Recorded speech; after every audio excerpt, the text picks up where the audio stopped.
Welcome into the Vestavia Hills City Schools podcast. I'm Whit McGee. And I'm Brooke Wedgeworth. And we're just laughing as we were getting ready to start about what a great start we've had to the 2022-23 school year. Yes, the best institute ever. So we kicked things off earlier this week. We're recording the first week of August 2022. We kicked things off. All of our faculty and staff came back for their first day. And one of the things that we're required to do is to have what is known as an institute for our faculty and staff. And so this is a big convocation where you've got every single employee in our district in the same room at the same time. So we're talking about almost 1,000 people. And you know, a lot of times in the past, there's been a variety of different ways that this is done. And school systems, they'll do, you know, they'll have a motivational speaker that comes in. They'll have, you know, some sort of event, or I've seen people do skits and video vignettes and things before to try to rally everybody back together, get them excited for the year. We did things a little bit different this time. We did. It was the best. I thought it was pretty amazing, and we have got our first guest for our first episode today is the superintendent of Vestavia Hills City Schools, Dr. Todd Freeman. Welcome in. Hey, thanks, Whit. Thanks, Brooke. And so this was a pep rally. That's right.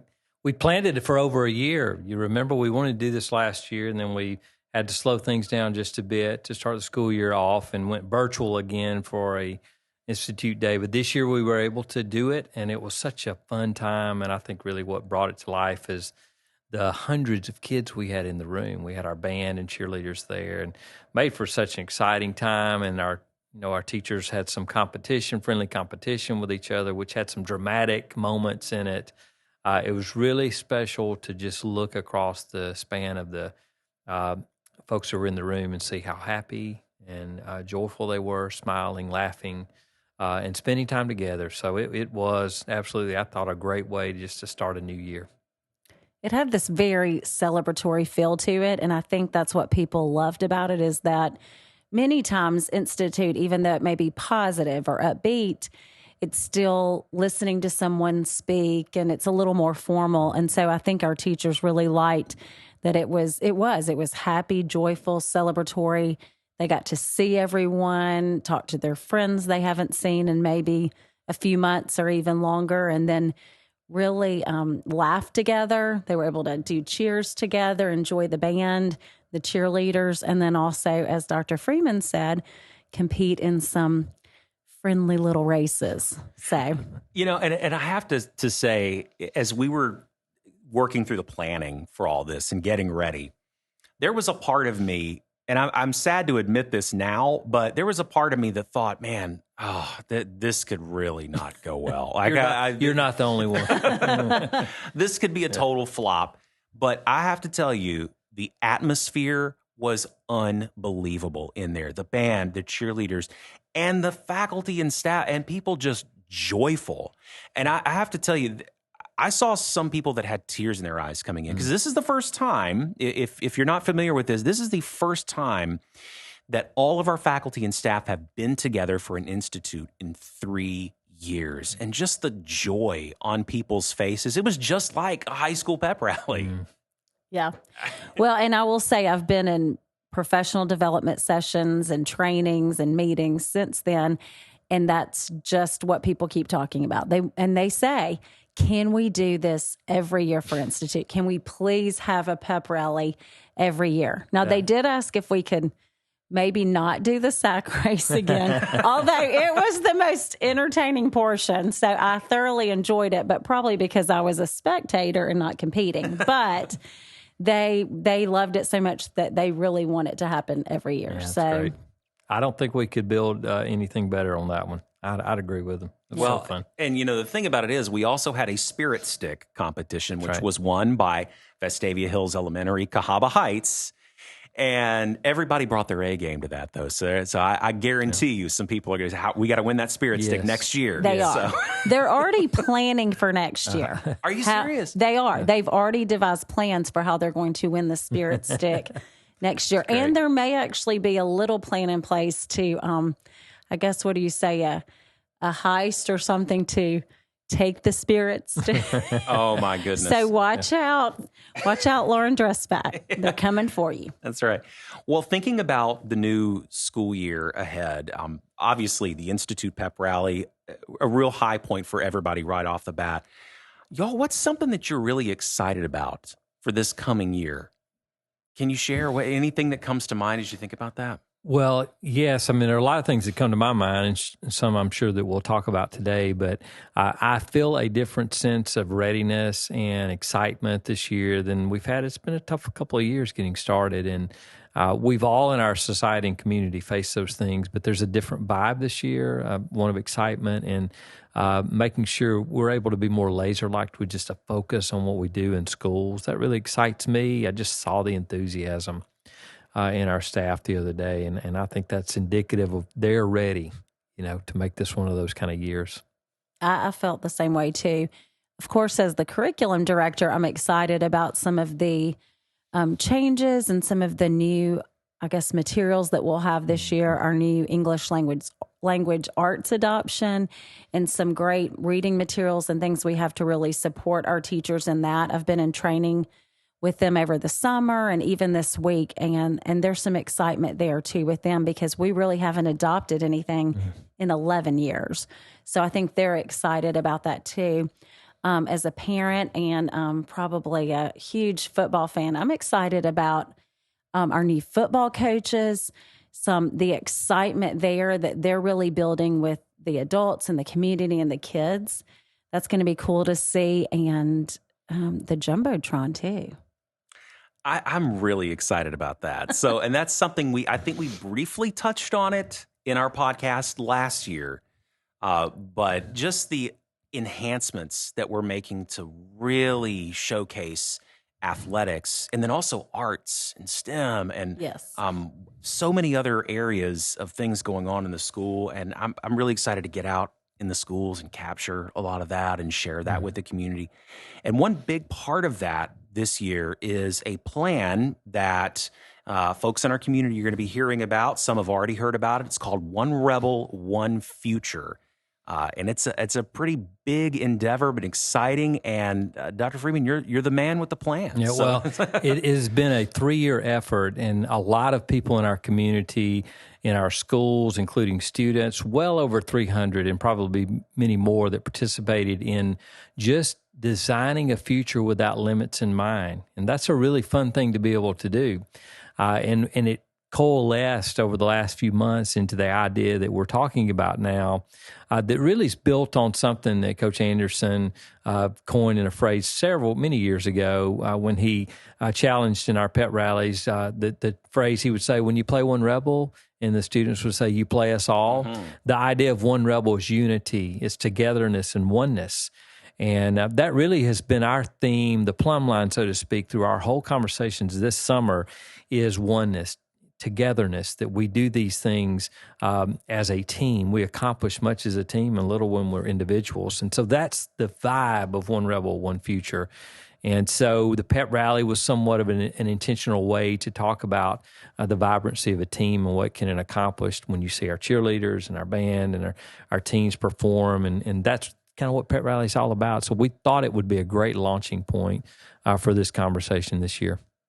And Brooke, you work with teams all day, every day in professional learning and all of the work that you do. And you were just talking about some of that. And that team mentality is, to me, like what I've seen out in the schools, that's what really enables us to thrive as a school system and what enables our students to grow and thrive too. That's right. And I think Dr. Freeman really emphasized this with our new teachers and at Institute, but that point of working as a team, how each person has their part and their strengths and talents to contribute. He emphasized with our new teachers, connecting. And so when you're connected together, there are so many great things that you can accomplish as a team, which will ultimately benefit our students. Mm-hmm. So that it's key to so many of the things that we want to accomplish. So we are going, over the course of this year, Brooke and I are going to meet with different folks on this podcast and unpack the different elements of the One Rebel, One Future plan. So be looking for a lot of content in that area. If you could give somebody just sort of an elevator pitch to the plan, Dr. Freeman, and I know you've already been doing that out in the community, could you summarize sort of what people can expect when they hear about this and what's in it for them? Yeah, I sure can. When you get this down and reduce it to the most simple and important thing to say is that what we're about in education is providing our students the opportunity to learn without limits. And when we see limitations, we want to do something about it. That is the enthusiasm of a community that supports education. We never seem to think that we've done enough, and that's a great motivation to carry out a mission like that. One Rebel, One Future really imagines that every single child, all 7,000, can make a connection with their unique gifts that they have, unique skills and abilities to something in the learning atmosphere, something in education that connects them. And if we can keep them connected, then that gives them great launching points when they leave us, because ultimately we're trying to prepare our kids for a future. And what One Rebel, One Future says is that we're not content with what we have now. We have great opportunities for our students. We want more, because I would see it, Whit, as the inflection point we're in now. It's a call to action, I think, of our community to say now's the time to really look at how we make sure that every child feels a connection to people and to purpose. And if you missed the July board meeting, I would encourage you to go back and watch that. Dr. Freeman did a great job on really elaborating on what One Rebel, One Future, what that plan can look like and all the aspects of it. And there's so many pieces, facilities, great plans for fine arts, athletics. And I'm most excited about some of the opportunities to come with STEM, especially for our elementary schools, what that could look like, what those facilities could look like. And again, as he said, that really could tap into some strengths that kids have, or an area for them that they really want to explore when they start STEM in kindergarten. So who knows what they might do when they leave high school or even beyond. So I think that's one part of the program or the plan that I'm really excited about to see what that could look like, along with the other aspects too. You know what's interesting to me, Brooke, is I know you see a lot of the STEM work going on in the schools and trying to add that in the elementary grades. And this plan has a part of that. Can you just share from what you've seen, and even as a former classroom teacher, just the value of those STEM opportunities? Because I know, like, what I've seen is sometimes what's really important is not so much the task at hand, but the opportunity that students have to collaborate and work as a team and succeed and fail as a group and learn from that. Are there some other things that you think of when you think about STEM in the elementary level? Absolutely. It's definitely more to me about the process. So you touched on some of that. It is about collaboration. So for kids learning to work with other people, and how do you negotiate through that process? Sometimes problem solving, as things don't always work as they should. And then, as you mentioned, that opportunity to fail. So for STEM, I think for kids, they see it as, an area where, okay, it's not, let's say, math or reading where I'm going to receive a grade, or this is necessarily going to be reported on my report card. So this is an opportunity for me to explore, take risk. I might fail. And then again, I have to figure out, why did it not work, and do that problem solving piece. So if you missed, we did a great episode with Martha Martin back in, I don't know, sometime maybe in the winter. Yep. But you could go back and listen to that episode, because she is teaching that STEM class at Liberty Park Elementary and doing a great job with that. And she really explains that process in that episode. So if you're interested, that's a great starting point for learning more about STEM and those opportunities.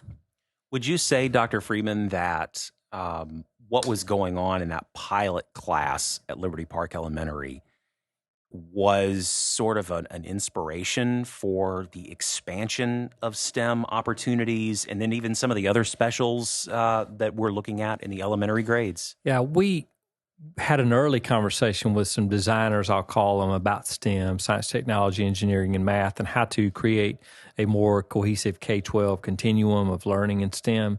And one of the outcomes of that was, could we do a special in each of our elementary schools?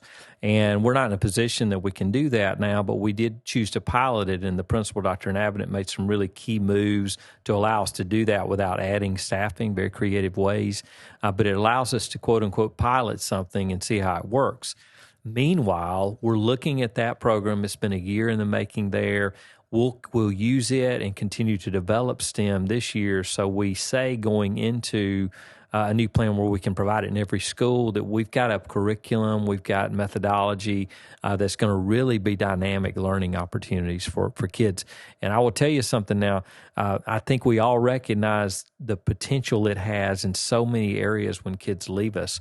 And if you go in to look at the college majors our kids have at some of our local universities and states, you'd be surprised at how many of them are STEM-focused majors. So it spurs some thinking early on to help us prepare them and open the doors of knowledge for them. Well, and it's not just STEM, too. I don't want to just park there, because there's also an important piece of this plan related to world languages. That's right. In the elementary grades, to arts. And we have a great emphasis on arts already in the schools, but then expanding that, creating new opportunities there. And then athletics, all the way up to the high school level, and just the amazing things that could be done there. So I think a lot of people don't realize we have hundreds and hundreds and hundreds of students that have found a place in one of our athletics programs as the place where they want to connect and where they want to work as a team, and just how much growth goes on there and success that takes place on the field, then a whole lot of success that takes place off the field too. Well, and you want the vibe to be that the plan is comprehensive and it reaches a lot of elements and really every child in ways. Languages, for example, Brooke can tell you from her work with our students that are English learners that we have, well, Brooke, tell me, what's it, between 40 and 50 different languages spoken? Yeah, just a little bit over 50 different languages represented in our school system. So that causes us a great opportunity for appreciation of diversity. And now we can't use, while we may not be able to expose them to every language that's offered, imagine the ability in our schools in elementary grades to give them exposures to other languages and what that can mean functioning in a community that's very diverse and of course in a world that's very diverse. That's a great launching point. So you have that piece, and then of course you have the importance, as you mentioned, of arts and athletics. And look, I think they go hand in hand. I think they balance each other very well, and I think they complement academics. And listen, if you're talking about making connections with people, those of us sitting at this table now have such a great appreciation for the art side because we're involved in it in some way. Y'all were probably involved in athletics in some sort of means along the way. So it touches so many of our kids, and they have equal value to this idea of creating connections with students. We're going to unpack each of these areas of the plan on this podcast over the course of this year. So I hope you'll continue to join us. And then there's also going to be a lot of other ways that you can get information. But I've been really encouraged so far in what we've shared up to this point about this One Rebel, One Future plan. I've been really encouraged at some of the feedback that we've been hearing. And one of the things that I've heard several times repeated from folks is when. It really is exciting to me because of the breadth of the whole plan and what it means for all of our students. But ultimately, it's a decision that we'll make as a community if we want to support this. And I'm convinced that our ability to do this together as a community can be transformative to an already wonderful school system. Well, Dr. Freeman, thank you so much for joining us today. I'm excited about the year. I'm excited about the folks we're going to have on with us talking about this and just celebrating all of the good things that are going to be happening. This is going to be a really good year, Brooke. It is. I'm excited to get this year going.